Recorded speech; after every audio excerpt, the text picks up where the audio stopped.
ಧಾರವಾಡದಲ್ಲಿ ಒಳ ಮೀಸಲಾತಿಗೆ ಆಗ್ರಹಿಸಿ ಧರಣಿ ನಡೆಸಲಾಗಿದೆ.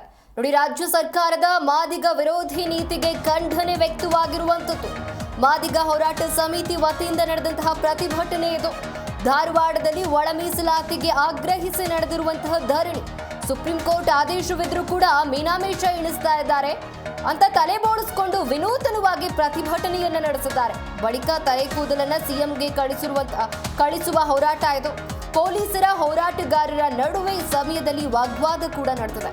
ಈ ಧಾರವಾಡದಲ್ಲಿ ದಲಿತ ಸಂಘಟನೆಗಳಿಂದ ನಡೆದಂತಹ ಪ್ರತಿಭಟನೆ.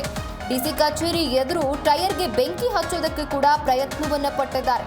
ಟೈರ್ಗೆ ಬೆಂಕಿ ಹಚ್ಚೋದಕ್ಕೆ ಯತ್ನಿಸಿರುವಂತದ್ದು ಪ್ರತಿಭಟನಾಕಾರರು. ಪೊಲೀಸ್ ಹಾಗೂ ಕಾರ್ಯಕರ್ತರ ಮಧ್ಯ ಮಾತಿನ ಚಕಮಕಿ ಕೂಡ ನಡೆದಿದೆ. ಬಳಿಕ ಟೈರ್ ಬೇರೆಡೆ ಸ್ಥಳಾಂತರಿಸಿದ್ದಾರೆ ಪೊಲೀಸರು. ಮಾದಿಗ ಹೋರಾಟ ಸಮಿತಿ ವತಿಯಿಂದ ನಡೆದಿರುವಂತಹ ಪ್ರತಿಭಟನೆ ಇದು. ರಾಜ್ಯ ಸರ್ಕಾರದ ಮಾದಿಗ ವಿರೋಧಿ ನೀತಿಗೆ ಖಂಡನೆಯನ್ನ ವ್ಯಕ್ತಪಡಿಸಿ ಮಾದಿಗ ಹೋರಾಟ ಸಮಿತಿ ವತಿಯಿಂದ ಪ್ರತಿಭಟನೆಯನ್ನ ಮಾಡಲಾಯಿತು. ಸುಪ್ರೀಂ ಕೋರ್ಟ್ ಆದೇಶವಿದ್ರೂ ಕೂಡ ಮೀನಾಮೇಷ ಎಣಿಸ್ತಾ ಇದ್ದಾರೆ. ಅದಕ್ಕೋಸ್ಕರ ತಲೆಯನ್ನ ಬೋಳಿಸಿಕೊಂಡು ವಿನೂತನವಾಗಿ ಈ ಪ್ರತಿಭಟನೆಯನ್ನ ನಡೆಸಿದ್ರು.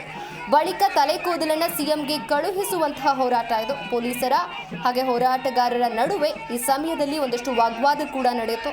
ಬಳಿಕ ಟೈರ್ ಅನ್ನ ಬೇರೆಡೆ ಸ್ಥಳಾಂತರಿಸಿದ್ರು ಪೊಲೀಸರು. ಮಾದಿಗ ಹೋರಾಟ ಸಮಿತಿಯಿಂದ ನಡೆದಂತಹ ಪ್ರೊಟೆಸ್ಟ್ ಇದು.